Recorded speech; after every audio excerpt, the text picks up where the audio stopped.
Classe econômica. Assento do meio, perto do banheiro. Aproveite, ele zombou. Eu não disse nada. Apenas olhei para o rosto do meu irmão e percebi o quanto ele parecia satisfeito em me ver desconfortável. O mesmo sorriso que ele usava desde a adolescência, aquele sorriso de quem se sente no topo de tudo. Só que agora estávamos em um aeroporto, não em uma sala de jantar. E ainda assim, a cena era a mesma. Ele debochava, eu me calava, talvez por hábito. Talvez porque aprendi que o silêncio às vezes grita mais alto do que qualquer resposta. O ar-condicionado do terminal era frio demais, e a voz metálica das chamadas de embarque ecoava entre os painéis luminosos. As pessoas se moviam apressadas, malas arrastando, cafés derramando, sorrisos de viagem. Eu estava ali com uma mochila militar simples e uma mala preta com adesivos desbotados das missões passadas. Ele, com o blazer caro e o perfume que anunciava sua presença a metros de distância. Dizia estar indo a trabalho, mas eu sabia que era uma viagem de ostentação, a mesma de sempre. A diferença é que dessa vez, nossa mãe insistiu para que fôssemos juntos. É bom vocês se reaproximarem, ela dissera. Reaproximar, como se ainda houvesse algo a reatar entre quem sempre andou em direções opostas. Quando ele me entregou o bilhete impresso, ainda fez questão de dizer em voz alta: infelizmente os pontos do meu cartão não cobrem 2 executivas. Riu, como se todos ali precisassem saber que eu estava indo na classe econômica por falta de mérito. Eu sorri de volta, pequeno, quase imperceptível. Há anos deixei de explicar o que faço. Descobri que, para certas pessoas, nenhuma explicação importa. Não importa se passei noites em acampamentos no deserto, se comandei operações em zonas de conflito, se o uniforme que ele tanto despreza me salvou mais vezes do que o dinheiro dele poderia salvar alguém. Para ele, eu era apenas a irmã militar, a que não teve família, nem sucesso, nem luxo. Enquanto ele falava com a atendente da companhia aérea, tirando selfies para postar, eu observava. Havia um cansaço mudo em mim, um tipo de exaustão que não vem do corpo, mas de anos ouvindo o mesmo tom condescendente. Tudo nele era exibição. O relógio dourado, o terno ajustado, o jeito de dizer meu motorista, meu sócio, minha empresa. Mas o que ele não sabia, e nunca se importou em saber, é que havia um detalhe no meu documento que mudaria o destino daquele embarque inteiro. Quando chegou minha vez, a atendente pediu o passaporte funcional. Entreguei calmamente. Era um procedimento padrão. O documento tinha uma marca discreta no canto inferior, algo que apenas certos sistemas reconhecem. Ele riu, achando que era uma frescura da irmã metódica. Vai logo, sargento. O avião não vai esperar a tua rigidez militar, ironizou. Eu apenas deslizei o documento no scanner. O som que veio em seguida não era o bip comum de aprovação. Foi mais grave, mais longo. A tela piscou em vermelho. Código vermelho apareceu em letras maiúsculas. E, de repente, os alarmes do setor dispararam. Por um instante, tudo parou. O barulho das malas, o burburinho, os anúncios automáticos, tudo pareceu se dissolver naqueles segundos de luz vermelha piscando. Eu fiquei imóvel, segurando a alça da mochila. Ele, ao meu lado, arregalou os olhos e o sorriso desapareceu. Um segurança se aproximou imediatamente, falando no rádio. As pessoas começaram a olhar. Algumas se afastaram, outras cochichavam. Meu irmão virou para mim, pálido, a voz trêmula. O que é isso? O que você fez? Eu? Respondi sem emoção. Nada. Mas dentro de mim, algo antigo se moveu. Uma lembrança. Uma linha de código que eu já conhecia. Aquele alerta não era sobre mim. Era sobre alguém ligado a mim. E só existia uma pessoa que poderia acionar um código vermelho ao cruzar meu número de reserva. Ele. A mesma pessoa que havia rido segundos antes. A mesma que passou a vida acreditando que estava sempre segura, sempre no controle, sempre acima das consequências. Enquanto o painel piscava, os agentes do aeroporto cercaram discretamente o portão de embarque. Eu ainda não sabia se ele entendia o que estava acontecendo, mas percebi o suor escorrendo pela lateral do rosto dele, o olhar perdido tentando encontrar alguém para culpá-la. Isso deve ser um engano, ele disse em voz alta, tentando soar firme. A atendente apenas olhou para mim e perguntou: Tenente, a senhora poderia nos acompanhar, por favor? Assenti, calmamente. Ele tentou segurar meu braço, mas eu desviei. O que está acontecendo, pelo amor de Deus? Protocolos, respondi seca. Naquele instante, o mundo se dividiu em dois. O meu, de controle e silêncio, e o dele, de pânico e exposição. Eu segui com os agentes, sem pressa. A sirene parou de soar, mas as luzes continuaram piscando. Atrás de mim, meu irmão foi retido por outro grupo de seguranças. E enquanto ele era conduzido para uma sala separada, a última coisa que ouvi foi o som metálico da sua voz tentando pela primeira vez na vida parecer pequeno. O mesmo homem que me ofereceu um assento perto do banheiro, agora mal conseguia encontrar o próprio chão. E tudo o que eu fiz foi apresentar meus documentos. O silêncio que se seguiu foi o mais pesado e necessário que já vivi. Eu sabia que aquele momento não era um acaso. Era o início da consequência. E mesmo que ele não entendesse ainda, o código vermelho não era um erro do sistema. Era o sistema finalmente reconhecendo a verdade. Quando as portas da sala reservada se fecharam atrás de mim, o som abafado do aeroporto virou apenas um zumbido distante. Do outro lado da parede, eu sabia que meu irmão estava sendo questionado, talvez pela primeira vez na vida sem poder escolher as perguntas nem as respostas. E enquanto esperava, imóvel diante da mesa metálica, o passado começou a pulsar dentro da minha cabeça, como se cada lembrança estivesse sendo arrastada de volta à superfície. Não era o primeiro código vermelho que eu via na vida, só que dessa vez o alarme não vinha de um radar militar, vinha da minha própria história. Crescemos em uma casa onde o silêncio sempre valia mais do que qualquer conversa. Meu pai, ex-sargento reformado, acreditava que disciplina era sinônimo de amor. Minha mãe acreditava em aparência. Meu irmão acreditava em si mesmo, e eu acreditava em sobreviver. Desde pequena, aprendi a não competir por espaço. Bastava observar que ele já tinha todos os holofotes virados para ele. As medalhas dele eram notas boas, amizades influentes, risadas nas festas de família. As minhas eram cadernos organizados e uma postura ereta à mesa. Coisas que ninguém notava, mas que me davam uma estranha sensação de pertencimento a mim mesma. Meu pai via no meu irmão o homem da casa, aquele que herdaria o sobrenome e o respeito.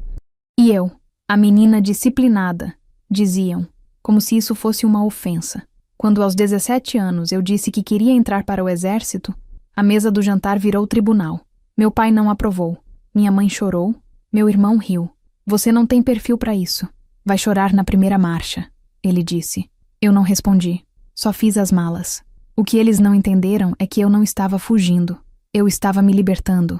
A vida militar me deu algo que casa nenhuma havia me dado. Silêncio com propósito. Pela primeira vez, o silêncio era força, não castigo. Aprendi a suportar o peso da mochila, o frio do acampamento, o cheiro metálico do suor coletivo. Aprendi a atirar, a mapear, a ler pessoas. Aprendi a não recuar e, principalmente, aprendi a observar. A leitura do comportamento humano era uma ferramenta de sobrevivência, dentro e fora da farda. Enquanto eu me endurecia nas madrugadas geladas dos treinamentos, meu irmão subia na vida pelo caminho mais fácil. Faculdade bancada, carro do pai, sociedade em empresas que ele mal entendia. Virou o orgulho da família. Era o nome dele que minha mãe levava nas conversas de salão. Era ele quem aparecia nas fotos sorrindo em jantares com gente importante. Seu irmão é brilhante, diziam os vizinhos. Eu era a militar. Aquela que aparecia uma vez por ano nas festas de fim de ano, de uniforme, e saía antes da sobremesa. Com o tempo, aprendi a aceitar que algumas famílias amam o que dá status, não o que dá exemplo. E meu irmão era o símbolo perfeito disso. Bonito, articulado, com o tipo de carisma que abre portas, mesmo que depois ele não saiba o que fazer com o que encontra atrás delas. Ele sempre achou que o mundo existia para servi-lo, e talvez até existisse por um tempo. O problema é que poder sem limite vira veneno, e ele começou a beber do próprio veneno cedo demais. Enquanto ele prosperava em empresas promissoras, eu me especializava em missões de logística internacional. Foi quando o destino, irônico como sempre, colocou meu nome no mesmo relatório que o dele, um documento interno, sigiloso, que listava empresários e empresas sob investigação por lavagem de dinheiro e contrabando de componentes militares. O dele estava lá, não por engano, mas por associação. Eu me lembro do frio que senti quando vi o sobrenome da família estampado num código alfanumérico. Um golpe seco no peito. Respirei fundo e continuei lendo. O relatório dizia que a empresa havia movimentado valores milionários através de contratos falsos com fornecedores estrangeiros e que parte do dinheiro vinha de vendas ilegais de materiais de uso restrito. Eu sabia o que aquilo significava. E sabia também que, se abrisse a boca, minha própria carreira estaria em risco. Passei meses fingindo que não sabia. Fingi durante as visitas rápidas que fazia à casa da minha mãe. Fingi nos jantares de Natal, em que ele aparecia com o mesmo sorriso triunfante e falava de parcerias internacionais. Fingi até quando ele me pediu casualmente para revisar um documento de exportação que parecia confuso. Eu li o papel e senti o cheiro do crime entre as linhas, mas continuei calada. Não era covardia, era protocolo. O tipo de silêncio que a gente aprende no exército. O que protege, o que observa, o que espera o momento certo. Enquanto isso, a família continuava acreditando que ele era o sucesso, e eu, a sombra. Minha mãe dizia que eu devia aprender com o irmão, a ser mais sociável. Ele dizia que eu devia parar de brincar de soldadinha e viver de verdade. E eu só ouvia, porque aprendi que quem fala demais entrega o próprio plano. O tempo passou, e a investigação cresceu. As ramificações se estendiam para fora do país, e cada nova atualização do sistema me lembrava de uma verdade dolorosa. Meu irmão estava se afundando num mar de prepotência que ele mesmo construiu, e eu seria obrigada a assistir, até que a coincidência perfeita aconteceu. A viagem que ele mesmo organizou, com o nome dele e o meu na mesma reserva. Uma viagem de família, um gesto simbólico, talvez, para limar as mágoas, como disse nossa mãe. Eu sabia que, ao cruzar nossos nomes no sistema, algo poderia acontecer. O protocolo de alerta existia para isso. Monitorar conexões suspeitas entre civis e militares com acesso a áreas restritas. E mesmo sabendo, eu não cancelei. Não por vingança, por dever. Então, quando o scanner apitou no aeroporto e a tela piscou em vermelho, eu entendi imediatamente o que havia sido acionado. O sistema não erra. Ele apenas conecta dados. E naquele instante, conectou o homem que zombava de mim ao mesmo conjunto de investigações que eu vinha acompanhando há meses. Enquanto esperava na sala de segurança, fechei os olhos e lembrei de uma noite específica. Eu tinha 26 anos, ele 30. Estávamos em um jantar de família, e ele havia acabado de fechar um grande negócio. Levantou a taça e brindou. Às vezes, ter contatos vale mais que ter caráter. Todos riram, menos eu. Naquela hora, soube que a queda dele seria apenas questão de tempo. O que eu não imaginava é que o destino me colocaria no mesmo portão de embarque no dia em que a queda começaria. Quando o agente abriu a porta e disse que eu podia sair, eu apenas agradeci. O corredor de volta parecia mais longo do que antes. Do outro lado, vi meu irmão sentado, cercado por 2 seguranças, a arrogância drenada do rosto. Ele me olhou como quem vê um fantasma. Talvez fosse mesmo. O fantasma da verdade que ele ignorou por anos. Passei por ele em silêncio, e pela primeira vez desde que éramos crianças, ele não teve coragem de dizer nada. Caminhei até o portão, o som do alarme ainda ecoando dentro da cabeça, e pensei em quantas vezes o destino tenta nos avisar antes de gritar. Aquele código vermelho não era o primeiro aviso, era apenas o mais alto. O sistema tinha feito o que eu não podia fazer, e agora, eu sabia, a queda dele não poderia mais ser interrompida. Aquela noite, depois do aeroporto, não consegui dormir. O barulho do código vermelho ainda ecoava dentro da cabeça como um sinal que não se apaga. Não era apenas o som de um sistema automático, era o som do passado se movendo, das escolhas que se encontram quando a gente acha que nunca mais vai se cruzar. Eu estava em um quarto de hotel simples, uniforme civil guardado na mala, o documento funcional trancado no cofre, e o silêncio parecia me vigiar. Passei a madrugada revisando na memória cada linha do relatório que eu havia lido meses antes, cada detalhe da missão que, sem que ninguém da minha família soubesse, havia mudado a rota da minha vida. Tudo começou 1 ano e meio antes daquele voo, em uma manhã cinzenta de terça-feira. Eu estava no quartel, revisando relatórios de rotina, quando o comandante entrou sem bater. "Preciso de você na sala de operações agora." A voz dele nunca vinha com urgência à toa. Quando cheguei, havia um mapa projetado na parede e 4 pessoas de terno observando as marcações vermelhas. Não eram militares. Eram civis com crachás que diziam Segurança Federal. O clima na sala era diferente, tenso silencioso, técnico. Um oficial apontou para uma rota no mapa.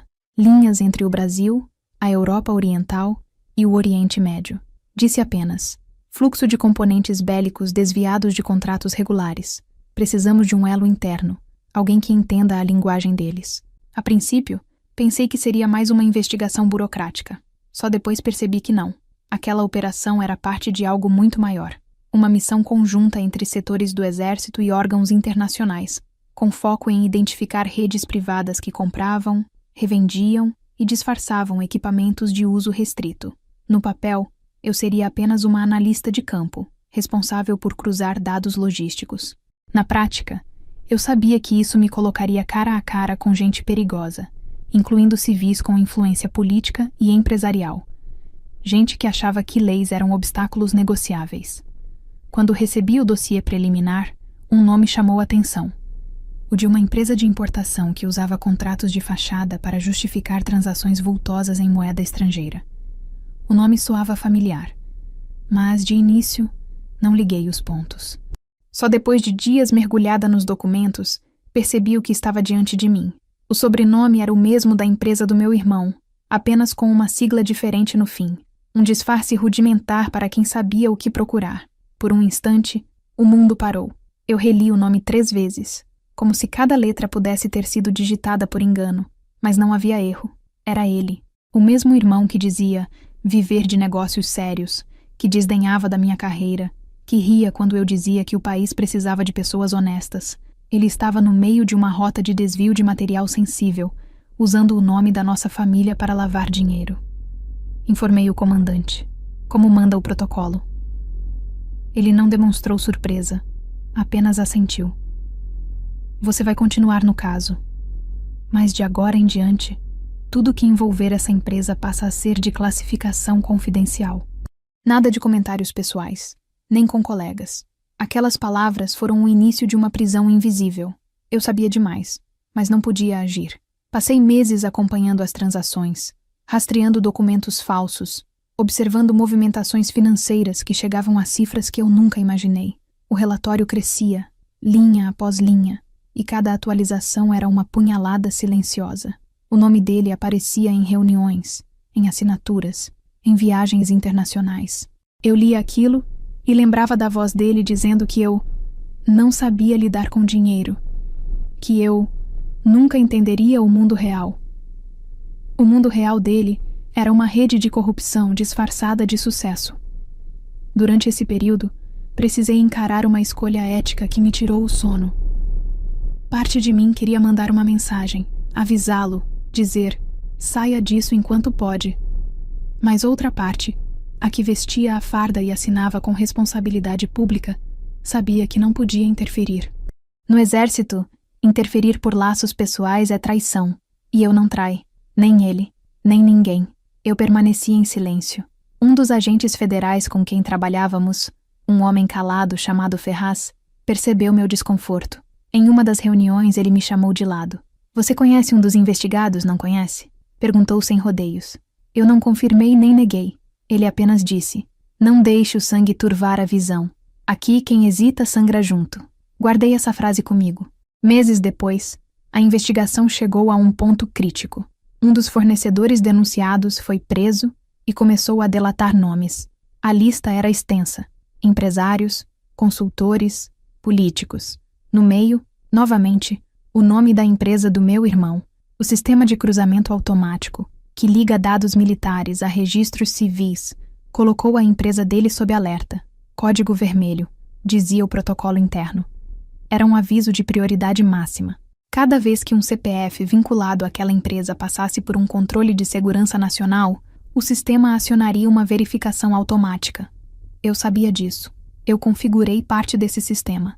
E é por isso que quando o alarme tocou no aeroporto, eu não me surpreendi. O que me surpreendeu foi o tempo que levou para acontecer. Eu achava que ele já havia aprendido a recuar, mas pessoas como ele não recuam. Elas acreditam que o mundo se curva. Durante as longas noites daquela missão, aprendi mais sobre a natureza humana do que em todos os anos de treinamento. Descobri que corrupção raramente começa grande, começa em pequenas concessões. Um contrato que parece inocente um presente aceito por cortesia, um atalho só dessa vez. E quando a pessoa percebe, já construiu uma teia que prende até o próprio pulso. No meio de toda essa operação, eu também comecei a perceber as rachaduras da minha própria vida. A solidão de quem vive sob sigilo, de quem não pode contar ao próprio sangue o que carrega nos ombros. Tinha dias em que olhava minha farda pendurada e me perguntava se valia a pena. Se proteger um país que não conhece meu nome, compensava perder a família que me conhece demais. Mas toda vez que essa dúvida vinha, eu lembrava do rosto dele no último Natal, contando histórias de negócios, gargalhando alto, e no meio da conversa soltando uma frase que ficou gravada. Quem tem medo da lei é quem não sabe usá-la direito. Eu não disse nada naquela hora, mas guardei. Quando a missão foi oficialmente encerrada, ou melhor, quando a fase visível foi, recebi uma pasta lacrada e uma ordem clara. Caso os nomes vinculados reapareçam em deslocamentos, mantenha a posição e siga o protocolo. Você sabe qual. E eu sabia. O protocolo dizia: não interferir, não avisar, não alertar, deixar o sistema cumprir sua função. Por isso, no aeroporto, quando o scanner identificou o nome dele e disparou o código, eu apenas fiz o que estava programada para fazer. Nada. Às vezes, fazer nada é o ato mais consciente do mundo. O que ele chamava de sorte, ter escapado de tudo até ali, era, na verdade, apenas o intervalo entre o erro e a consequência. E aquele intervalo havia terminado. Na manhã seguinte, ainda no hotel, recebi uma mensagem codificada do setor de segurança. Interrogação preliminar em andamento. Cooperar apenas mediante solicitação formal. Tradução. O nome dele já estava sendo investigado diretamente. Olhei pela janela e vi o sol nascendo sobre a cidade. As pessoas lá embaixo corriam apressadas para o trabalho, como se nada tivesse acontecido. E, de certo modo, nada tinha mesmo, porque as grandes quedas não fazem barulho. Elas começam no silêncio. Guardei o celular, fechei a mala e ajeitei o lenço no pescoço. O reflexo no espelho mostrava uma mulher que aprendeu que às vezes o dever é cruel, mas ainda é o que te mantém de pé. Eu havia cumprido o meu. E pela primeira vez em anos, não senti culpa. Só uma estranha calma. O tipo de calma que vem quando você entende que não é você quem aciona o alarme. É a verdade. E ela sempre chega. Voltar para casa depois de uma missão é como atravessar uma fronteira invisível. Do lado de lá, a disciplina e o dever. Do lado de cá, as pessoas que acreditam que você continua a mesma. Mas ninguém volta o mesmo depois de passar tanto tempo em silêncio, observando a escuridão dos outros. Quando terminei a operação e fui liberada para uma breve licença, minha mãe insistiu que eu fosse ao jantar de família que meu irmão organizava todos os anos. Vai ser bom para vocês conversarem, resolverem as diferenças, ela disse, como se as diferenças pudessem ser limadas com um prato de lasanha e lembranças antigas. Eu aceitei, não por vontade, mas por respeito. Talvez parte de mim ainda acreditasse que a distância poderia amolecer o que o tempo endureceu. Vesti uma roupa simples, deixei o cabelo preso e fui. A casa estava iluminada demais, como se quisessem disfarçar o vazio que se acumulava entre aquelas paredes. A primeira coisa que senti foi o cheiro de vinho caro e vaidade. As risadas vinham da varanda, todas com o mesmo tom falso de quem quer provar algo a alguém. Meu irmão me viu primeiro.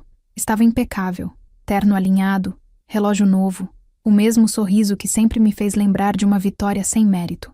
Olha só, a sargento resolveu aparecer. Ele disse alto o suficiente para todos ouvirem. As pessoas riram. Eu forcei um sorriso educado, como quem assiste a uma piada antiga.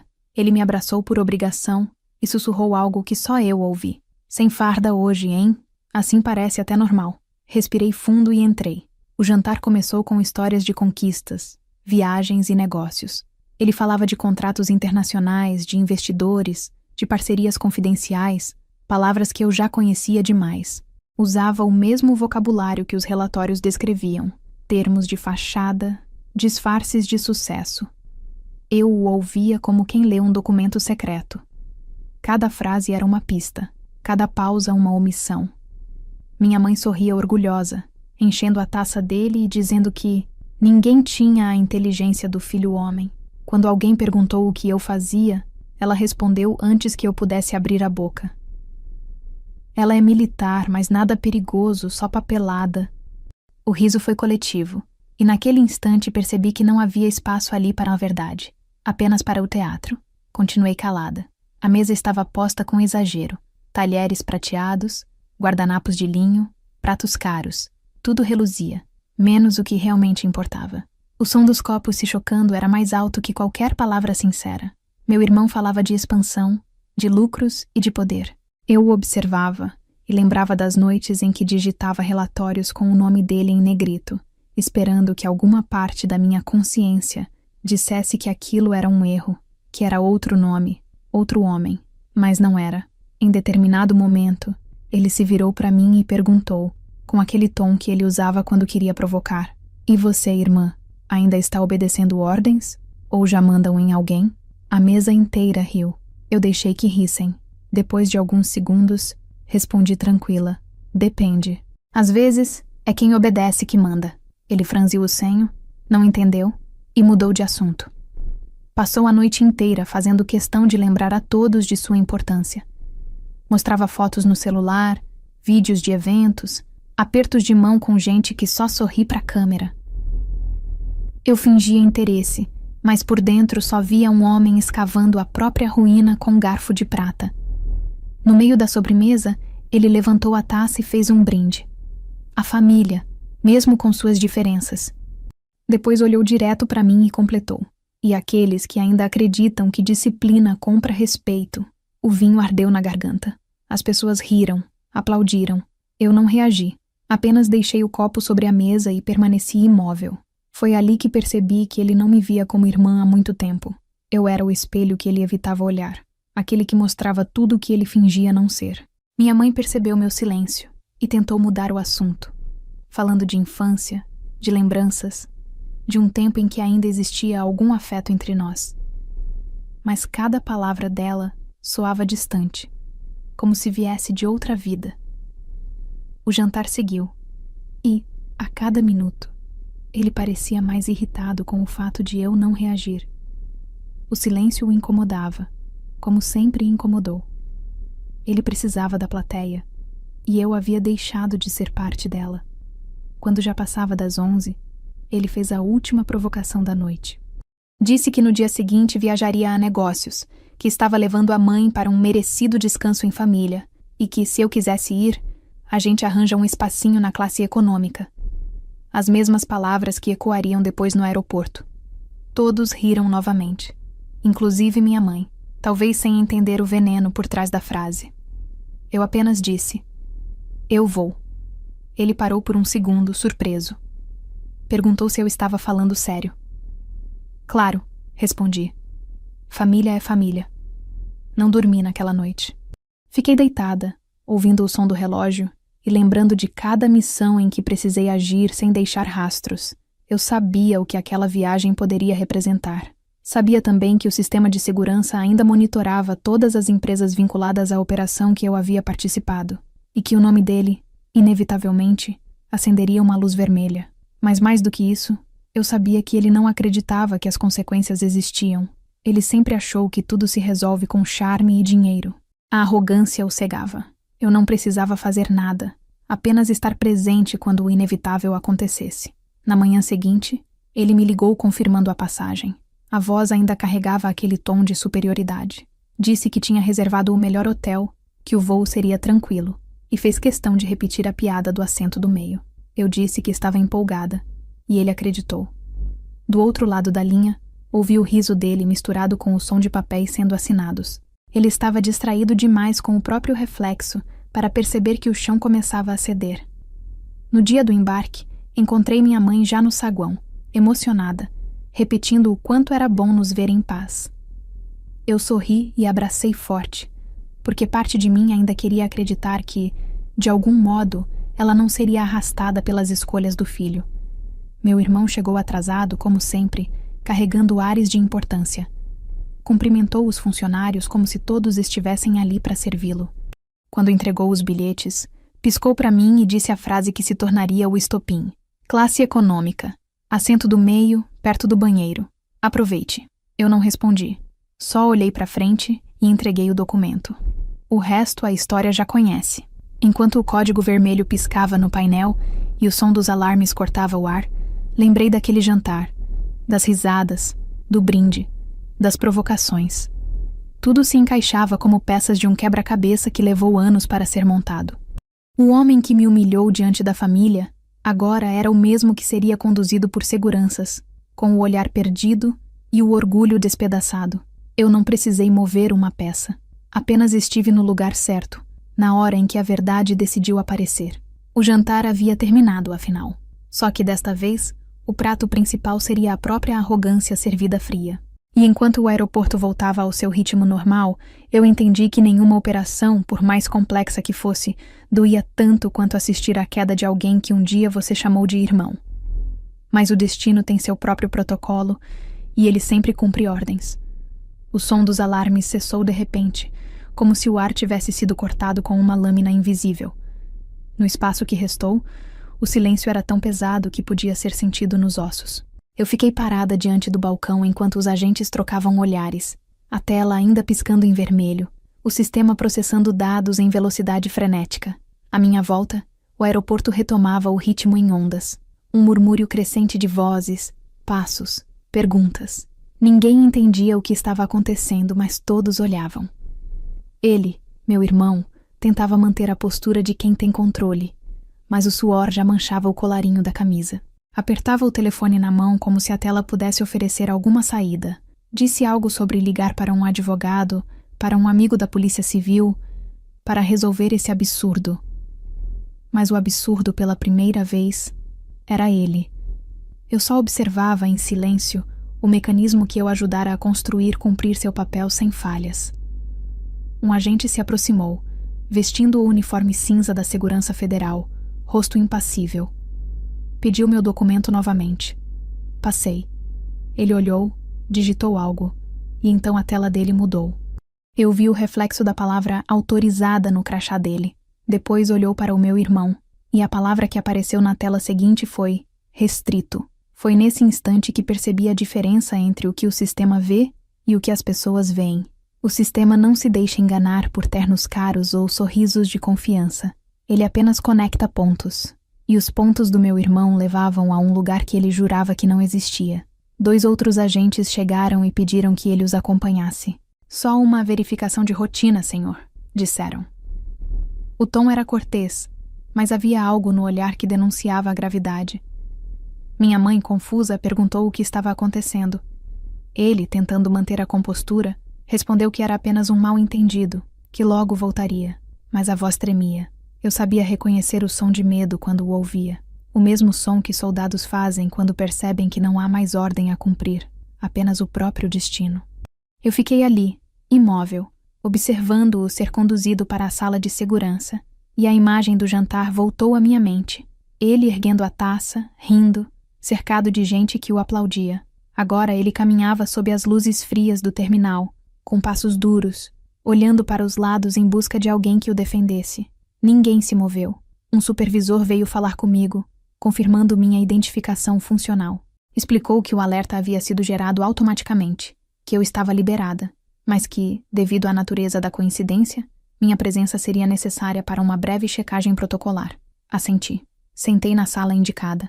Paredes brancas, mesa metálica, cheiro de café requentado. O relógio marcava 09h47.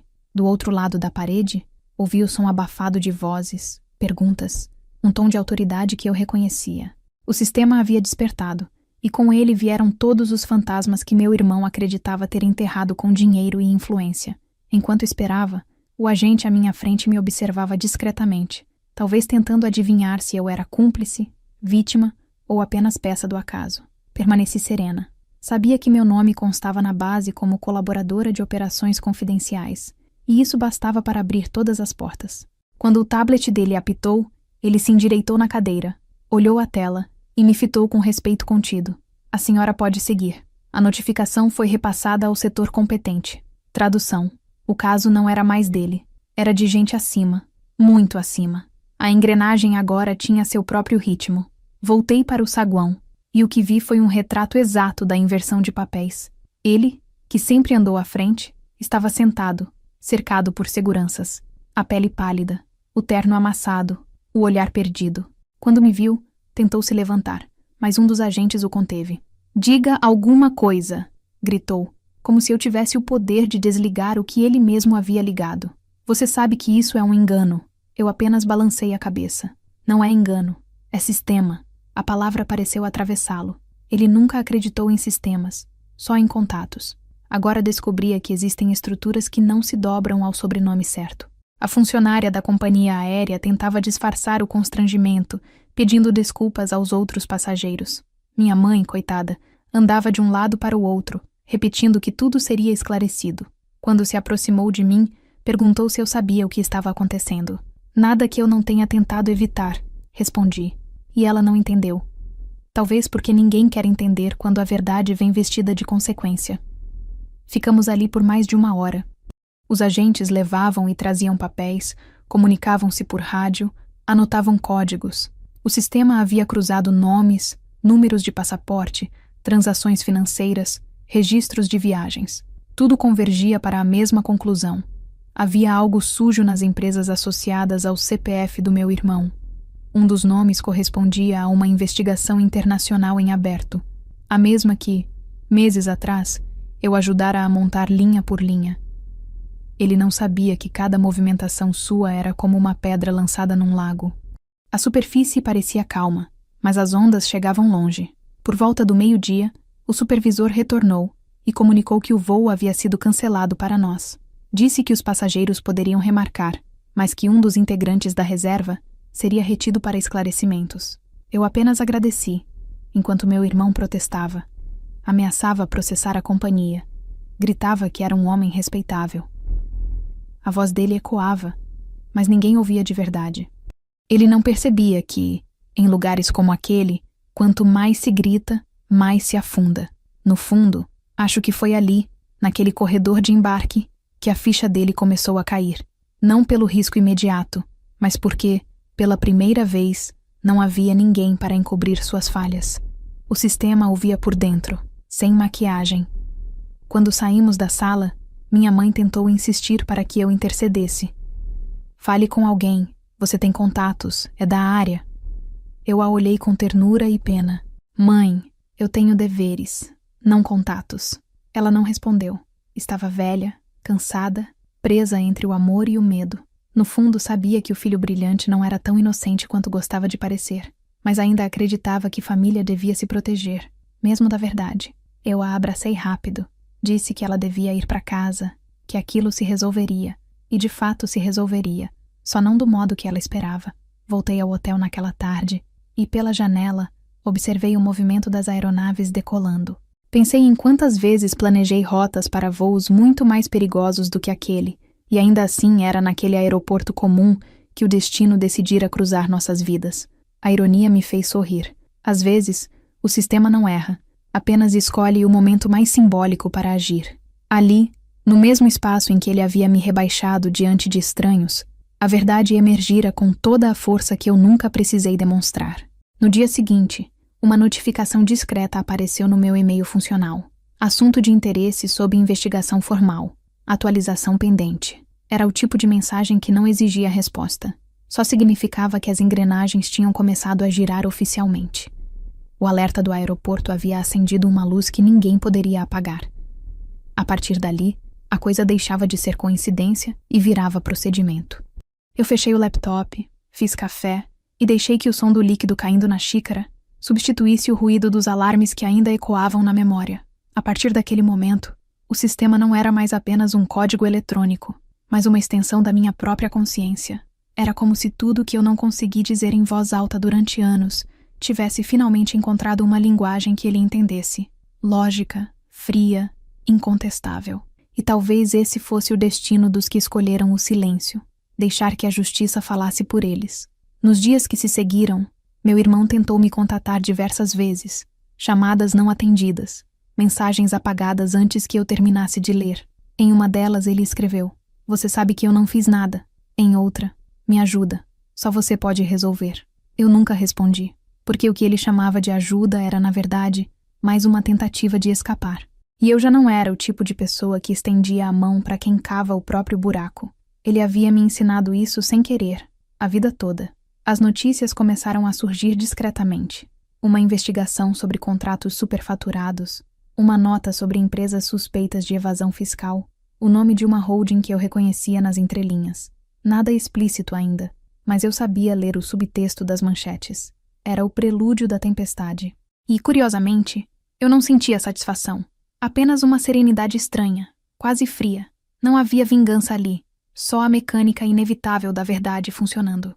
Naquela noite, antes de dormir, pensei em quantas vezes a vida nos dá chances de escolher o silêncio certo. O meu, naquele aeroporto, não foi omissão. Foi comando, um gesto invisível que disse tudo. Deixe o sistema agir. E ele agiu. O resto viria como consequência natural. E eu sabia, sem dúvida alguma, que aquilo era apenas o começo. As pessoas costumam pensar que o caos chega com barulho, mas na verdade ele vem com silêncio. O tipo de silêncio que antecede um rompimento, o ar que se comprime antes do som da explosão. Foi assim no portão de embarque. Depois que o alerta foi disparado e o sistema tomou o controle, houve um intervalo de suspensão no tempo, como se o mundo tivesse esquecido de respirar. Eu via tudo em câmera lenta. As expressões de surpresa, as conversas interrompidas, o som de malas caindo no chão, e no centro daquilo, meu irmão, tentando conter o desespero que brotava pelas bordas da arrogância.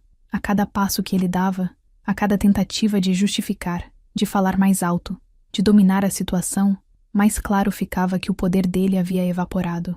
O homem que se sentia dono de todos os espaços, agora não era dono nem do próprio corpo, cercado por uniformes que o escoltavam de maneira educada, porém inquestionável. Eu permaneci onde estava, observando o desenrolar dos fatos sem interferir. A oficial responsável pelo portão se aproximou e pediu que eu a acompanhasse até a área reservada. O olhar dela era técnico, sem curiosidade nem emoção. Reconheci no tom a mesma postura que eu mesma usava quando cumpria protocolos. Seguia por corredores estreitos e brancos, o som dos nossos passos ecoando sobre o piso encerado. Ao passar pela porta de vidro, vi, por um instante, meu irmão sendo conduzido por 2 agentes federais em direção à sala de inspeção. O terno dele, impecável minutos antes, agora estava amarrotado. A gravata pendia frouxa, como se o nó tivesse perdido o sentido. Nossos olhares se cruzaram por um segundo. Ele procurava no meu rosto uma reação, qualquer sinal de apoio. Não encontrou nada. Apenas a superfície calma de quem já entendeu que o inevitável não precisa de plateia. Na sala reservada, pediram que eu confirmasse alguns dados. Mostrei o crachá funcional, respondi perguntas objetivas. Enquanto isso, do outro lado da divisória de vidro, a movimentação aumentava. Pessoas tirando fotos, curiosos tentando filmar, funcionários tentando conter o fluxo de curiosidade que se espalhava como fogo. A família toda se transformou num espetáculo sem roteiro. Minha mãe, sentada em uma das cadeiras, com o rosto pálido e as mãos tremendo, olhava para mim sem compreender o que estava acontecendo. Vi o momento em que ela percebeu que o filho que sempre defendeu agora não podia ser protegido nem pelo sobrenome, nem pelo dinheiro. A ficha caiu em silêncio, como uma taça de cristal que se estilhaça sem som. O caos foi tomando forma aos poucos. Primeiro vieram as perguntas, depois os telefonemas. Ele insistia em ligar para advogados, para sócios, para gente que devia favores, mas o sinal do aeroporto era fraco, e no fundo, ninguém atende quando o poder muda de lado. Ouvi os fragmentos de suas frases pelo corredor. Isso é um erro. Tenho todos os documentos. Vocês não sabem com quem estão lidando. Palavras que soavam pequenas, ecoando contra paredes que não respondiam. Um dos agentes o interrompeu com calma, dizendo que a cooperação seria mais útil do que a resistência. Ele calou, mas só por alguns segundos. Era incapaz de suportar o próprio silêncio. Enquanto aguardava a liberação, um funcionário da companhia aérea aproximou-se de mim com discrição. "A senhora está bem?" perguntou quase num sussurro. Eu apenas assenti. Ele hesitou, como se quisesse acrescentar algo, e então murmurou. Essas coisas sempre parecem injustas no começo. A frase me acompanhou por horas. Não porque eu acredite em injustiça. Depois de tudo que vi, aprendi que a vida não tem essa preocupação, mas porque naquele momento percebi que para o mundo lá fora, o que estava acontecendo era um episódio isolado. Ninguém ali sabia que aquela era apenas a ponta de uma trama que vinha se desenrolando havia anos. Quando o relógio marcou 12:00, Os passageiros começaram a ser redirecionados para outros voos. O embarque havia sido suspenso. As filas se dissolviam em murmúrios e olhares de curiosidade mal disfarçada. O ar estava pesado, denso, como se cada respiração fosse um segredo prestes a escapar. Foi então que ele tentou se aproximar. Aproveitou um instante em que os agentes conversavam entre si e veio na minha direção. O rosto dele era uma mistura de raiva e desespero. Você sabia disso, não sabia? Sussurrou, a voz embargada. Você sabia e deixou acontecer. Eu não respondi. Mantive os olhos fixos nele e apenas disse: não deixei. Cumpri. Ele riu, um riso seco, nervoso, e balançou a cabeça. Cumpriu? Você destruiu a própria família. A palavra família me soou estranha na boca dele, deslocada. Por anos, ele usou essa palavra como um escudo, uma desculpa, um passaporte para a impunidade. Agora soava oca, quase ridícula. Antes que os agentes o afastassem novamente, acrescentei em tom baixo. Você destruiu sozinho. Ele tentou responder, mas foi interrompido por uma voz no rádio. Um dos agentes recebeu instruções e o conduziu de volta à sala. Eu continuei ali, imóvel, observando-o desaparecer por aquela porta metálica. Senti uma espécie de calma amarga. Não era vingança, era constatação. O sistema havia despertado e a engrenagem seguia sem retorno. Lá fora, o movimento do aeroporto retomava o fluxo normal. Passageiros embarcando, anúncios sendo feitos, crianças correndo com mochilas coloridas. O mundo seguia, indiferente ao colapso particular que se desenrolava ali dentro. Senti-me observando tudo de fora, como se não pertencesse a nenhum lado. Eu era a testemunha e o instrumento, a peça silenciosa que completava o circuito. Quando finalmente me liberaram, caminhei até a saída sem olhar para trás. Minha mãe tentou vir comigo, mas um dos funcionários pediu que ela aguardasse mais um pouco, pois ainda havia procedimentos em andamento. Ela chorava em silêncio, e eu queria dizer alguma coisa, mas não encontrei palavras. O que eu podia dizer? Que o filho dela era parte de uma rede de contrabando? Que o nome da família estava em relatórios confidenciais? A verdade era grande demais para caber ali. Do lado de fora, o sol batia forte no asfalto do estacionamento. O contraste com o frio da sala de segurança era quase violento. Peguei um táxi e pedi que me levasse ao hotel. Durante o trajeto, olhei pela janela e vi aviões decolando. Pensei no quanto o som de um motor pode parecer libertação para uns e sentença para outros. Ele devia estar, naquele exato momento, sendo interrogado sobre documentos, contas bancárias, nomes de empresas. Tudo aquilo que ele dizia dominar agora, o dominava. O caos não era mais um incidente. Era o novo estado natural das coisas. Naquela noite, sozinha no quarto, recebi uma ligação anônima. A voz do outro lado era familiar. A mesma calma burocrática que eu reconhecia das comunicações internas. Tenente, o alerta do aeroporto foi validado. O caso foi encaminhado para o núcleo de investigação. Nenhuma ação adicional é necessária. A frase era fria, administrativa, mas o subtexto era claro. A fase visível havia terminado. O resto aconteceria na sombra. Agradeci e desliguei. Fiquei algum tempo olhando para o teto, tentando entender o que sentia. Não era alívio, tampouco tristeza. Era um vazio sereno, o espaço que sobra quando todas as emoções já se esgotaram. Nos dias seguintes, as notícias começaram a circular em murmúrios. Um empresário detido para averiguação, suspeitas de fraude em contratos públicos, transações internacionais sob investigação. Nenhum nome divulgado oficialmente, mas bastava ler entre as linhas para entender. A família entrou em modo de negação. Minha mãe dizia que tudo era um engano, que logo os advogados resolveriam. Eu não discutia. Ela precisava acreditar em algo, mesmo que fosse na mentira. Eu apenas mantinha distância, respondendo às mensagens com neutralidade. Parte de mim queria dizer que havia tentado avisar, que o jantar, o olhar, a frase dita em tom de deboche eram sinais. Mas palavras são inúteis para quem escolheu não ouvir. Naquela mesma semana, recebi nova convocação do quartel. Uma reunião discreta, sem uniforme, sem formalidades. O comandante me cumprimentou com um aceno breve.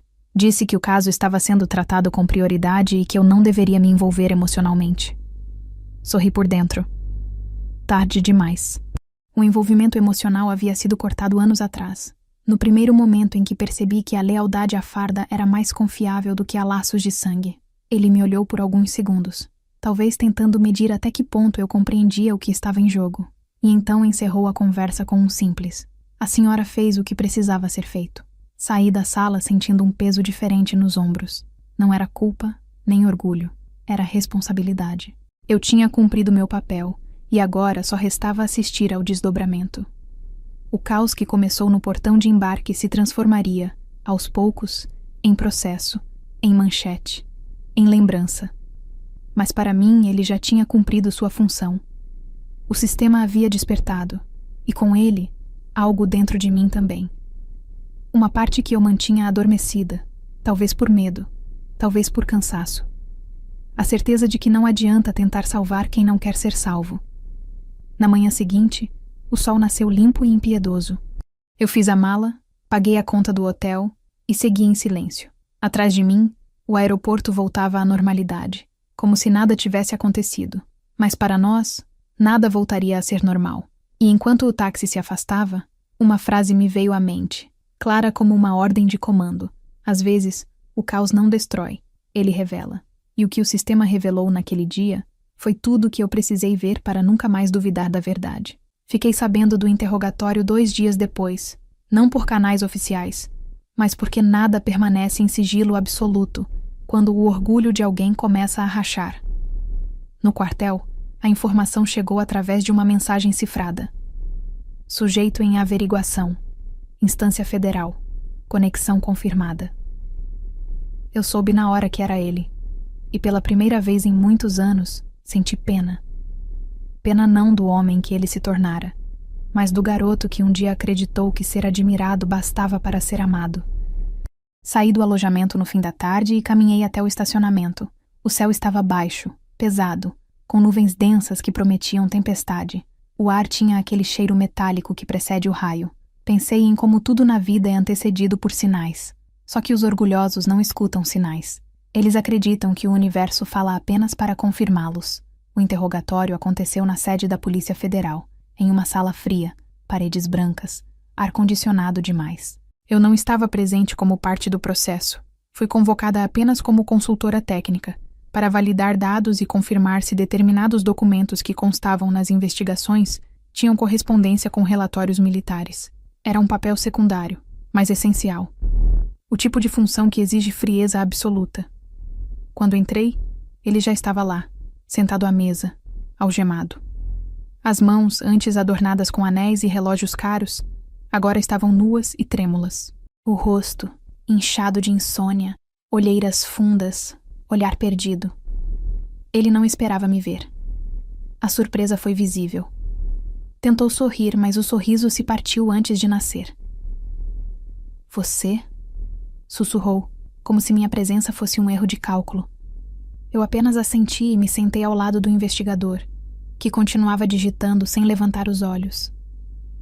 Os minutos seguintes se arrastaram em uma coreografia lenta de perguntas e respostas.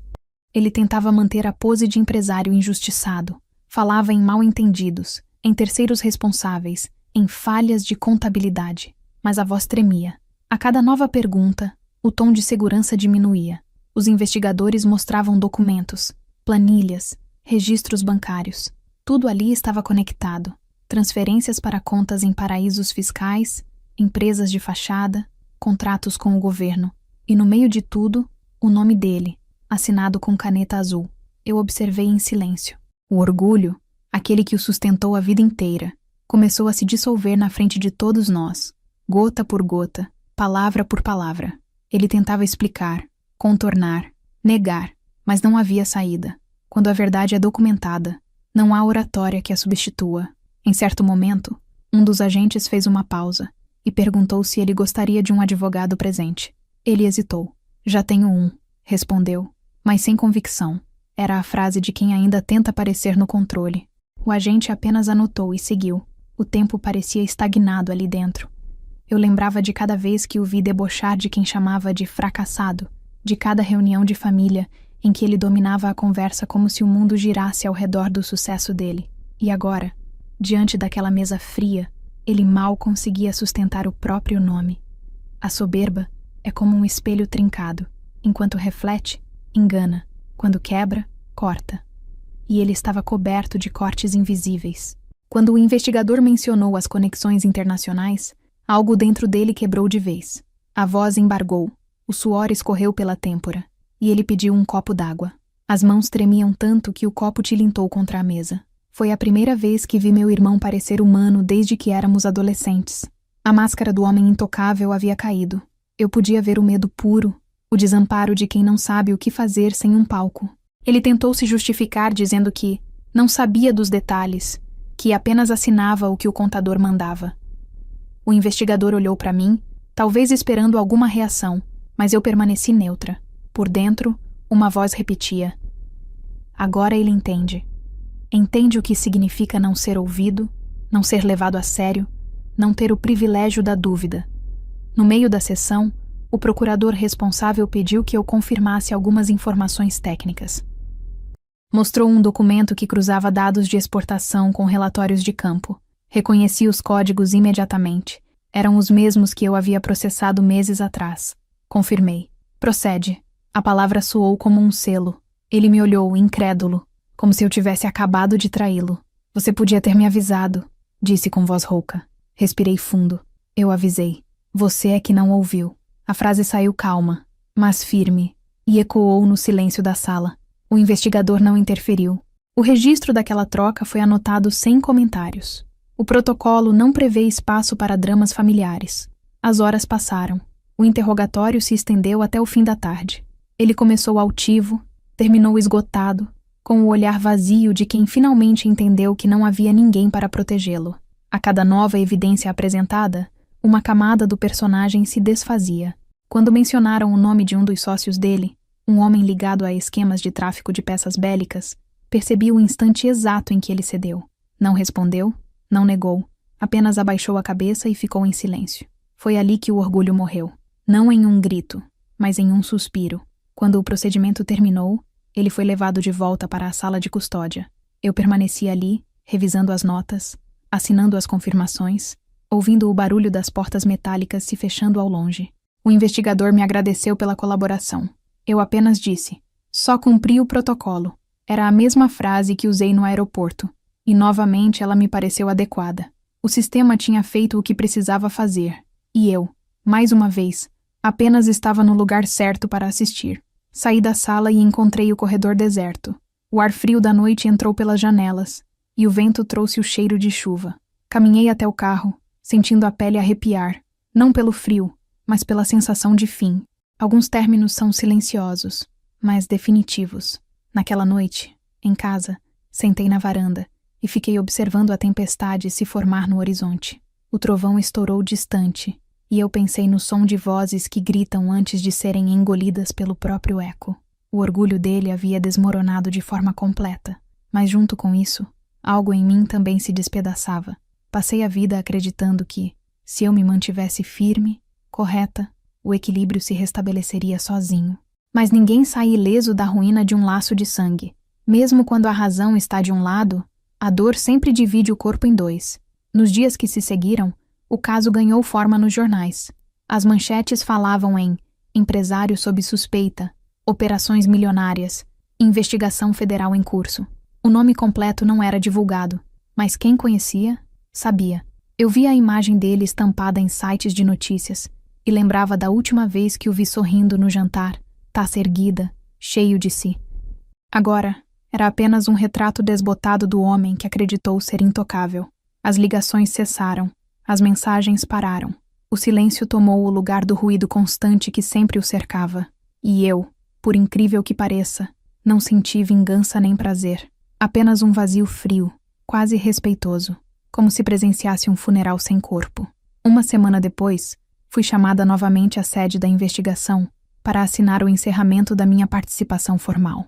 O procurador me recebeu com cordialidade, explicou que o caso seguiria para instâncias superiores e agradeceu pela colaboração. Antes de sair, perguntou se eu tinha algo a declarar. Pensei por alguns segundos e disse apenas: A verdade não precisa de pressa. Ela sabe esperar. Ele sorriu discretamente, talvez sem entender, mas eu sabia. A verdade esperou anos por aquele dia. Ao voltar para casa, encontrei um envelope deixado na portaria. Reconheci a letra dele de imediato, tremida, diferente da caligrafia firme de antes. Abri. Havia apenas uma folha, com poucas palavras. Você ganhou. Espero que esteja feliz. Li. Dobrei e guardei na gaveta sem responder, porque não havia vitória ali. Havia perda, desilusão e o preço exato da justiça quando ela chega tarde demais. Na manhã seguinte, o sol finalmente apareceu depois de dias de chuva. O céu limpo parecia zombar da ideia de castigo. Tomei café em silêncio, observando o vapor subir da xícara. Pensei em como o orgulho é uma forma de cegueira e como às vezes é preciso perder tudo para enxergar. Ele estava aprendendo isso do modo mais doloroso. E eu, que sempre vivi entre a rigidez e o dever, aprendi outra coisa, que cumprir o protocolo não nos livra da dor de ver alguém se afundar. Só nos ensina a ficar de pé enquanto o outro cai. E foi assim que terminou o interrogatório. Não com confissões ou reviravoltas, mas com o som de um homem finalmente encarando o próprio silêncio. O orgulho dele se desfez ali, na frente de todos, sem direito a aplausos, sem público para aplaudir. E quando as luzes daquela sala se apagaram, eu entendi que, por mais doloroso que fosse, o sistema tinha feito o que eu nunca conseguiria fazer sozinha: ensiná-lo a se calar. Os dias que se seguiram ao interrogatório tiveram a lentidão de um domingo sem fim. Era como se o tempo se arrastasse, pesado, entre o som dos noticiários e o tilintar dos copos de café que eu esquecia de terminar. Eu voltava da base todo dia com a sensação de estar atravessando uma ponte invisível entre dois mundos: o da disciplina, onde tudo tem protocolo e consequência, e o da família, onde o amor sempre serviu de desculpa para a cegueira. Por um tempo, tentei evitar as notícias, mas era impossível. O nome dele ainda não aparecia, mas a narrativa já tinha rosto, voz e formato. Empresário investigado por fraude internacional. Contratos públicos sob suspeita. Operação conjunta expõe rede de corrupção. As manchetes variavam, mas o enredo era o mesmo. Eu lia as reportagens e pensava na mãe, sozinha em casa, lendo as mesmas palavras sem entender que aquelas letras eram a tradução de tudo que eu vinha tentando dizer há anos. Na tarde de quarta-feira, o telefone tocou. Era ela. A voz trêmula, chorosa, tentava soar firme. Filha, me diga que é mentira. Não perguntei do que ela estava falando. Apenas respirei fundo e disse: não posso mentir para você, mãe. O silêncio do outro lado foi mais doloroso do que qualquer grito. Eu ouvi o som da respiração dela, lenta, como se tentasse não desabar. Você sabia? Perguntou. E foi aí que o golpe veio de verdade. Sabia, mãe. Há muito tempo. Ela chorou. E o choro dela foi o eco de tudo que eu não disse por medo de magoar. Você destruiu o seu irmão, ela sussurrou. E a palavra destruiu caiu como uma faca. O mundo sempre foi generoso com ele. Quando errava, era impulsivo. Quando mentia, era estratégico. Quando usava as pessoas, era ambicioso. E eu, quando dizia a verdade, era fria. A mulher que ela via no telefone não era a filha. Era a soldado que colocou fogo no altar da família. Desliguei sem saber se havia sido entendida ou odiada. E pela primeira vez, isso não importou. Porque a verdade, uma vez solta, não volta. Na manhã seguinte, as mensagens começaram a chegar. Primos, tios, velhos conhecidos, todos com variações da mesma pergunta disfarçada de curiosidade. É verdade o que estão dizendo? Alguns pediam detalhes. Outros tentavam arrancar de mim algum desmentido que aliviasse o desconforto coletivo. Eu não dei a ninguém o prazer da negação. Apenas respondi com o mesmo tom que uso em relatórios. Os fatos estão sob investigação. As pessoas não querem justiça, querem conforto. Querem uma mentira que preserve a imagem que criaram. E eu não estava mais disposta a alimentar isso. No sábado, fui até a casa da minha mãe. Levei flores, um gesto que me pareceu ao mesmo tempo inadequado e necessário. Ela abriu a porta com os olhos inchados, o rosto pálido, o olhar duro. O cheiro da casa era o mesmo de sempre. O perfume doce que ela borrifava nos lençóis. O cheiro de bolo guardado, de tempo parado. Sentei no sofá onde cresci, e ela ficou em pé, como se o corpo se recusasse a dividir o mesmo espaço que o meu. Por que não me contou? Perguntou, a voz embargada. Porque você não teria acreditado. Ela suspirou, se sentou devagar, e por um instante pensei que fosse me ouvir. Mas a dor das mães não raciocina. Ela defende. Ele é seu irmão, não um criminoso. Sorri de leve. Um irmão pode ser as duas coisas, mãe. Ela levantou, virou o rosto, e a conversa acabou ali. Naquela noite, sozinha, sentei na varanda e olhei o quintal escuro. O vento balançava as cortinas e fazia ranger o portão. Pensei em como as casas têm memória. Elas guardam os sons, os cheiros, as palavras não ditas. Aquela casa carregava mais silêncio do que paredes. Quantas vezes eu quis falar e me calei. Quantas vezes fui a testemunha muda do espetáculo dele, das mentiras polidas, das promessas que nunca se cumpriram. Agora o mundo estava vendo o que eu sempre soube, e ainda assim a culpa caía sobre mim. Talvez fosse mais fácil para todos acreditar que eu o derrubei do que aceitar que ele próprio cavou o buraco. A verdade é uma luz cruel. Ela não ilumina, expõe. No domingo pela manhã, as primeiras notícias com o nome completo começaram a circular. O sigilo havia caído. As televisões exibiam imagens dele sendo conduzido por agentes, o rosto coberto por óculos escuros, mas inconfundível. Os jornalistas falavam em voz grave, misturando indignação e espetáculo. Empresário renomado, agora sob suspeita de envolvimento em rede internacional de contrabando. As imagens se repetiam em loop. Eu assisti uma vez, depois desliguei, mas era tarde. O vídeo já estava por toda parte. Em grupos de família, em redes sociais, em conversas de vizinhos. Meu celular não parava. Algumas mensagens eram de apoio, disfarçado de compaixão. Outras, acusações abertas. Você podia ter evitado. Como deixou isso chegar tão longe? Como se eu tivesse sido a arquiteta do destino dele, e não apenas a guardiã da linha entre dever e sangue. Na segunda, a mãe me ligou de novo. Eles levaram tudo, disse soluçando. Levaram documentos, computadores, até o carro. Eu fechei os olhos e respirei. É assim que funciona, mãe. Agora é o processo. Ela chorou mais. Ele não vai aguentar. Ele aguenta, mãe. Sempre aguentou. Mas eu sabia que não. O que o sustentava sempre foi o teatro. Sem o aplauso, ele era um vazio. E o mundo, pela primeira vez, não aplaudia. O que mais me impressionava era a velocidade com que tudo se desintegrava. Amigos desapareciam, sócios fingiam não conhecer, e a família, essa instituição que sempre o protegeu, agora se dividia entre a vergonha e o ressentimento. Cada um queria uma versão conveniente. Uns diziam que ele foi enganado, outros que era vítima de perseguição. Ninguém queria admitir o óbvio. Ele fez tudo isso sozinho. No fim daquela semana, recebi uma mensagem dele, escrita da cela temporária onde aguardava a decisão judicial. Você venceu. Parabéns. Li e não respondi, porque não havia vitória.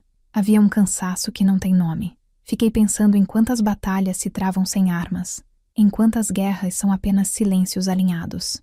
A verdade estava do meu lado, mas a verdade é solitária. E quanto mais ela se espalhava, mais eu me sentia isolada. Mesmo os colegas do quartel me olhavam com respeito cauteloso, como se eu carregasse um segredo perigoso demais para se aproximar. À noite, fui chamada ao telefone por um número institucional. Era o comandante. A voz dele soava firme, mas havia uma ponta de humanidade ali. Tenente, mantenha-se fora da imprensa. A operação está em andamento. A senhora fez o correto. Não se deixe abalar pelas repercussões. Agradeci, e ele desligou sem despedida. Fiquei olhando o aparelho. O eco das palavras. Fez o correto, martelando na cabeça. Fazer o correto nunca é o mesmo que fazer o que alivia. A ética tem gosto de ferro. Você engole e sente o peso até o fim. Na manhã seguinte, o noticiário mostrava a casa da minha mãe cercada por repórteres. Ela tentava falar, mas as palavras saíam confusas. Meu filho é inocente. Estão enganados. A voz dela soava perdida, entre o amor e a negação. Tentei ligar, mas o telefone estava desligado. À tarde, recebi um e-mail anônimo, um vídeo anexado. Era o momento exato em que ela, acuada, dizia à repórter que eu era a responsável por tudo, que sem minha denúncia nada disso teria acontecido. Fechei o computador. Senti o corpo inteiro latejar, não de raiva, mas de exaustão. O amor que devia proteger agora era a arma que me acusava. Naquele mesmo dia, subi até o terraço do prédio e fiquei observando o entardecer. A cidade parecia indiferente, com carros buzinando, crianças rindo, o mundo seguindo como se as ruínas fossem apenas detalhes no horizonte. Pensei no quanto é solitário fazer o que é certo. Pensei em meu pai, que sempre dizia que a disciplina é o que resta quando o amor falha. E percebi que era exatamente isso. O amor havia falhado. O meu, o dela, o dele. Só restava o dever. A noite chegou com um vento frio e o cheiro distante de chuva. Pela primeira vez em meses, senti vontade de chorar, mas não chorei. Guardei o pranto junto com as outras coisas que aprendi a guardar. O medo, a raiva, o remorso. Porque uma coisa que a vida militar me ensinou é que lágrimas são inúteis quando a verdade já foi dita. E a verdade, naquele momento, não precisava mais de mim. Ela tinha ganhado voz própria, ocupando manchetes, tribunais e salas de estar. Tinha explodido em casa, espalhado destroços em cada canto. Eu só precisava continuar respirando dentro do silêncio que restava. A queda de um homem raramente acontece de uma vez. Ela começa devagar, em pequenas fissuras que o próprio orgulho se recusa a enxergar. O que vi nas semanas seguintes foi exatamente isso. O desmoronamento lento, quase cirúrgico, do homem que acreditava ter o mundo nas mãos. As manchetes foram ficando mais duras. As vozes nos telejornais mais seguras. Fraude comprovada, mandados de prisão preventiva, confisco de bens. Eu lia tudo com o mesmo distanciamento de quem observa uma operação de rotina. Mas o nome, o rosto, o sangue eram meus. E isso, por mais que eu fingisse o contrário, ainda doía. Os bens dele foram bloqueados numa terça-feira. As contas, congeladas. O carro de luxo, apreendido. As fotos começaram a circular. O portão da mansão, os agentes federais carregando caixas de documentos, a mãe na janela com o olhar perdido. Era estranho assistir aquilo e lembrar do mesmo homem que no jantar brindava o próprio sucesso. A arrogância dele agora parecia um personagem mal interpretado. Nas redes sociais, os amigos desapareceram. Os antigos sócios, todos, negaram envolvimento.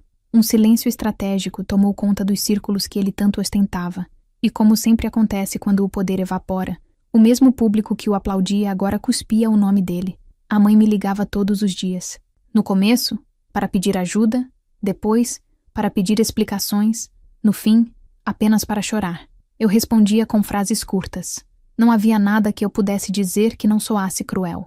Quando ela me perguntava se eu acreditava que ele sairia dessa, eu dizia: depende do que você chama de sair. Porque a verdade é que ninguém sai inteiro depois de ser confrontado com o que é. Alguns aprendem, outros se quebram.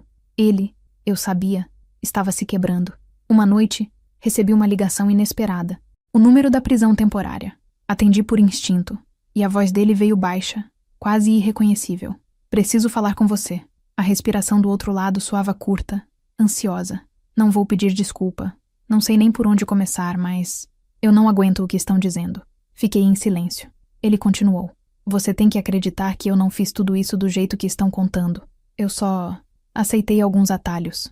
Ri, um riso triste. Atalhos sempre levam ao mesmo lugar. Do outro lado, ele não respondeu. Depois de alguns segundos, disse: Você me odeia? Respirei fundo. Não, mas também não posso mais te defender. Foi a última coisa que disse antes de desligar. Nos dias seguintes, as cartas começaram a chegar. Eram curtas, confusas, escritas com a caligrafia irregular de quem não dorme. Falava da infância, dos tempos em que dividíamos o mesmo quarto, de como eu era a única pessoa que ele respeitava, mesmo fingindo o contrário. Cada linha era uma tentativa de resgatar algo que nunca existiu de verdade: inocência. Eu as lia sem raiva, mas também sem compaixão. Apenas guardava. No fundo, sabia que aquele era o processo de um homem tentando negociar com a própria consciência. O julgamento público foi rápido, cruel, como sempre é. A opinião se alimenta de sangue fresco, e ele havia se tornado a refeição perfeita. Programas de TV, sites, colunas. Todos tinham uma versão do que aconteceu. Todos queriam transformar o nome dele em metáfora.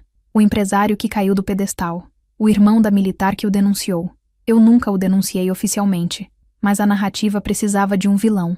E eu era perfeita para o papel. Fria, disciplinada, inacessível. A mulher que entregou o irmão.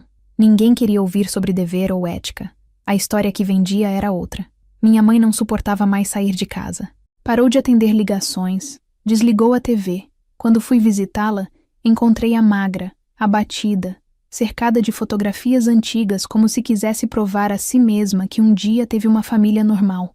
Você devia pedir para tirarem seu nome disso tudo, disse, olhando pela janela. Eu não coloquei meu nome em nada, mãe. Só vivi o que tinha que viver. Ela me olhou com raiva. A raiva de quem não entende. Você destruiu o que restava da gente. Sorri sem vontade. Não fui eu quem começou a destruir, mãe. Só parei de fingir que não via. Ela virou o rosto, e o silêncio tomou conta da sala. A casa estava diferente, menor, como se o ar tivesse encolhido. Senti pena, mas também alívio. Pela primeira vez, o peso da mentira não estava sobre mim. O desmoronamento dele ganhou ritmo quando os aliados começaram a fazer acordos judiciais. Um por um, os nomes que ele citava como amigos apareceram como delatores. As provas se empilhavam. Havia gravações, mensagens, transferências.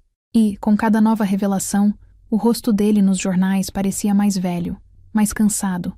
As entrevistas com os advogados soavam como ecos de desespero. Meu cliente está colaborando, diziam. Mas eu sabia que colaboração era apenas o último estágio do medo. Em certo ponto, percebi que não sentia mais raiva. Apenas uma compaixão exausta. Era como assistir à morte de algo inevitável. O homem que ele foi já não existia. Restava apenas a carcaça pública, o nome arruinado. E ao mesmo tempo, algo dentro de mim começava a se acalmar. O dever cumprido tem um tipo estranho de paz. É silencioso, quase triste, mas real. Eu dormia melhor, mesmo com as manchetes gritando o sobrenome da família. Porque no fundo, a verdade já não precisava mais de mim. Ela estava fazendo o trabalho sozinha. Um mês depois, a sentença provisória foi divulgada. Prisão domiciliar, tornozeleira eletrônica, restrição de bens. Ele voltaria para a casa da mãe. Fiquei sabendo pela televisão. Imaginei a cena. O portão se abrindo, a imprensa amontoada, ele de cabeça baixa. A mãe abrindo os braços, dizendo: meu filho, tudo como sempre foi. O retorno do culpado à proteção da culpa. Mas a casa já não era o mesmo abrigo. As paredes estavam cheias de rachaduras. O chão, de silêncios. E ele, mesmo cercado de gente, nunca mais seria o mesmo. Numa tarde chuvosa, decidi visitá-lo. Não por perdão, mas por encerramento. A mãe saiu para me receber com um sorriso cansado. Ele estava sentado na sala, olhar fixo na televisão desligada. O som do meu passo o fez levantar. O corpo magro, o rosto abatido, o orgulho morto. Você veio? Disse com a voz arrastada. Vim. Ficamos um tempo em silêncio. A mãe se afastou, talvez por instinto, talvez por respeito. Ele tentou se explicar, como se as palavras ainda pudessem reconstruir algo. Eu não sabia que ia dar nisso. Claro que sabia, respondi. Só não acreditou. Ele respirou fundo. Achei que você ia me proteger. Protegi até onde dava. Depois, o resto era contigo. A conversa foi curta. Não havia o que salvar. No final, ele me olhou de um jeito que nunca tinha olhado antes. Sem superioridade, sem ironia, apenas como alguém que enfim entende o tamanho da própria queda. Sabe o que é pior? Perguntou. Não é perder o dinheiro, é perder o espelho. Eu me olho e não me reconheço. Saí sem responder. Do lado de fora, a chuva caía fina, lavando o chão como se quisesse apagar o rastro de tudo. Nos dias seguintes, comecei a me desligar aos poucos de tudo que tinha o sobrenome da família. Vendi o carro antigo, mudei de apartamento, silenciei os grupos de mensagens. Não por vergonha, mas por necessidade. Eu precisava respirar fora daquele colapso. O som do desmoronamento alheio se torna insuportável quando ecoa demais. Uma noite, enquanto fazia minha mala para uma viagem de serviço, recebi um e-mail dele. Era curto. Se um dia eu conseguir recomeçar, quero que saiba que foi porque você não me acobertou. Obrigado. Li e apaguei. Não por desprezo, mas porque não havia mais nada a acrescentar. Algumas histórias não precisam de respostas, só de silêncio. E assim terminou o ciclo da queda. Não com barulho, mas com o som de tudo que se partiu finalmente assentando. O homem que um dia acreditou ser maior que o sistema, agora vivia sob um chip preso ao tornozelo. E eu, que passei a vida sendo tratada como menor, agora era a única que podia andar livre. O destino tem uma ironia precisa. Ele não grita, apenas devolve. Às vezes penso que o desmoronamento dele não foi punição, mas libertação. Talvez, no fundo, tenha sido o único modo de ele finalmente olhar para o mundo sem a máscara. Já eu, pela primeira vez, não precisei olhar para trás. O silêncio depois da queda é diferente de qualquer outro. Ele não é vazio, é denso, como se o ar carregasse o peso de tudo que finalmente parou de ser dito. Nos meses que vieram depois do colapso do meu irmão, eu comecei a reaprender a respirar dentro desse silêncio. Não era paz, ainda, mas era um começo. A cidade já não me olhava com a mesma curiosidade. Os vizinhos que antes cochichavam nos corredores agora desviavam o olhar. As manchetes se apagaram aos poucos, substituídas por novas tragédias, novos escândalos. E foi assim, discretamente, que voltei a existir fora da sombra do sobrenome. Era estranho perceber que, depois de tanto tempo, eu não precisava mais provar nada. Nem lealdade, nem pureza, nem força. Só precisava existir sem pedir desculpas por ser quem sou. No quartel, os dias retomaram um ritmo quase automático. A rotina militar sempre teve esse poder de apagar o excesso. Ordem, relatório, treinamento, silêncio. Mas algo em mim havia mudado. Eu cumpria as mesmas tarefas, mas já não o fazia apenas por dever. Havia, agora, uma tranquilidade na disciplina. Pela primeira vez, o uniforme não me pesava. Ele não era mais uma armadura, mas uma segunda pele, um símbolo não de defesa, mas de reconstrução. Quando o comandante me chamou à sala dele, pensei que viria mais uma missão. Em vez disso, ele apenas disse: "Você está sendo indicada para um cargo de confiança em Brasília. Sua ficha é exemplar." Por um momento, não soube o que responder. Passei tantos anos sendo medida pelo sangue, e agora era medida apenas pelo mérito. Aceitei. O novo posto exigia mudanças. Mudança de cidade, de casa, de fuso horário, até de voz. Brasília era outro tipo de fronteira, fria, calculada, feita de gente que fala olhando o relógio. Mas eu me adaptei. No primeiro dia, enquanto caminhava pelos corredores do edifício do ministério, com as janelas refletindo o sol como espelhos, percebi que era ali que eu devia estar. A mulher que um dia foi humilhada por um assento de classe econômica, agora caminhava entre decisões que afetavam fronteiras reais. O destino tem um senso de ironia meticuloso. Às vezes, a vingança da vida é apenas nos ver prosperar em silêncio. Nos fins de tarde, eu voltava para o apartamento pequeno, ainda sem móveis, e ficava olhando a cidade pelas janelas altas. A vista era limpa, o céu largo, e pela primeira vez, o som que eu ouvia não era o da dor, mas o da distância. A distância entre quem eu fui e quem me tornei. Comecei a escrever à noite, não por vaidade, mas como quem precisa esvaziar o corpo de lembranças. Anotei tudo em um caderno de capa preta, os códigos, os nomes, os rostos, mas também as emoções que nunca verbalizei. Era uma forma de arquivar a alma. No topo da primeira página, escrevi uma frase que me acompanharia para o resto da vida. A verdade não me destruiu. Ela me construiu com ruínas. Recebi notícias dele por meio de relatórios e sussurros. A tornozeleira havia sido retirada sob supervisão. O processo seguia, mas ele estava solto, restrito, tentando recomeçar. Soube que passou a dar aulas de finanças numa escola técnica, ironicamente explicando aos jovens como não cometer os erros que cometeu.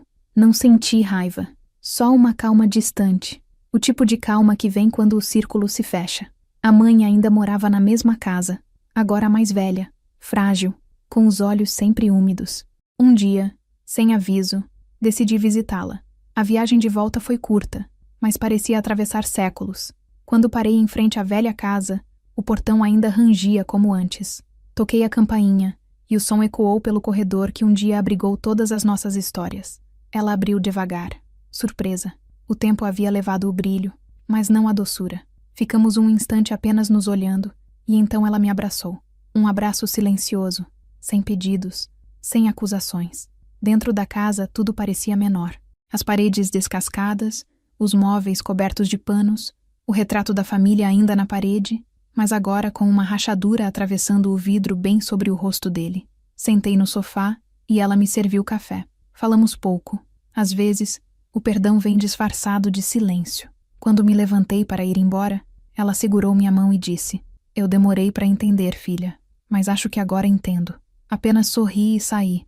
Na calçada vi meu irmão parado ao longe. Não se aproximou. Apenas acenou com a cabeça. Um gesto curto, quase respeitoso. Foi a primeira vez em anos que ele não tentou justificar nada. A primeira vez que me olhou sem altivez. Eu retribuí o gesto. E naquele instante, percebi que o que restava entre nós não era mais culpa, nem amor, nem ressentimento. Era só a aceitação. A verdade havia feito o seu trabalho. E eu, finalmente, estava livre. De volta a Brasília, comecei a construir uma vida que não dependia mais de ninguém me validar. As manhãs passaram a ter gosto de café fresco, e não de ansiedade. O despertador já não me arrancava do sono.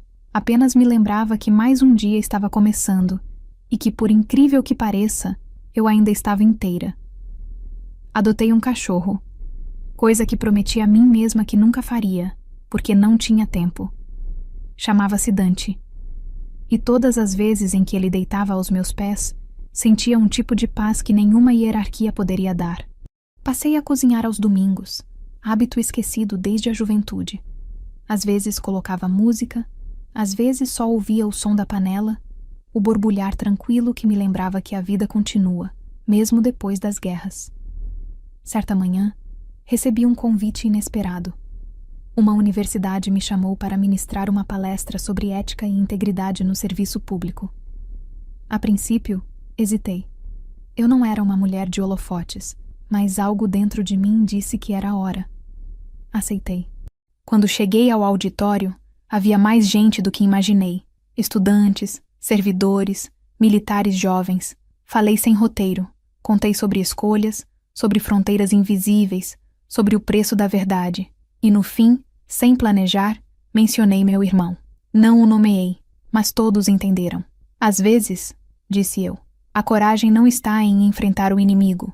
Está em não se corromper pelo amor que sentimos pelos culpados. O silêncio que se seguiu foi pesado e bonito. Um rapaz na primeira fila me perguntou se eu me arrependia.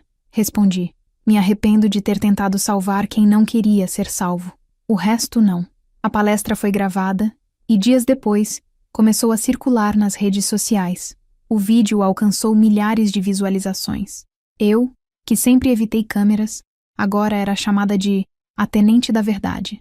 Recebi mensagens de mulheres que diziam se reconhecer em mim, filhas, irmãs, esposas que também foram silenciadas por anos em nome da família.